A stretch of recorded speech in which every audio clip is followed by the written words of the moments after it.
huminto kayo, papatayin ko kayo. Mga putang ina ninyo.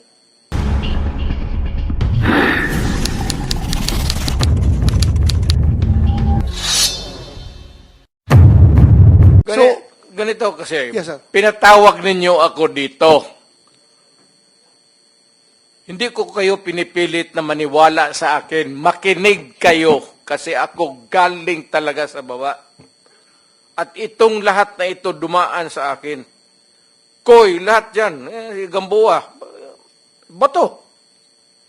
Makinig kayo kasi makinabang ang bayan natin. Hindi ang yabang ko dito, ang bayan ang makinabang natin. Hindi ako nagyayabang, galit talaga ako sa droga.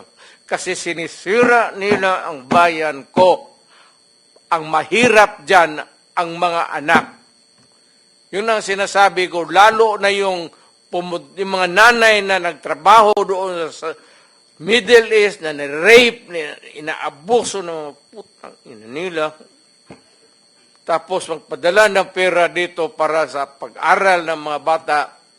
Pag-uwi nila after, sa City Hall, umiyak dyan sa harap ko, nagligid-ligid, ano bang tigid-ligid sa Tagalog? Gulong-gulong dyan sa harap sa harap.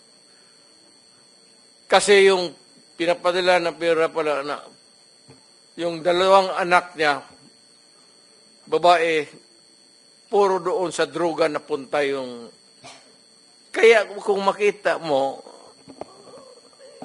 ayaw kung... Hindi kasi kayo sa babae. Kung ikaw ang mayor, makikita mong ganon ang sakripisyo ng tao. Dugo, pati pawis. Tapos ganon lang ang mangyari sa kanya. Ako ang nakikinig sa istorya dito. Ako yung mayor. Ako ang nagsasabi, I will protect the city. Ano?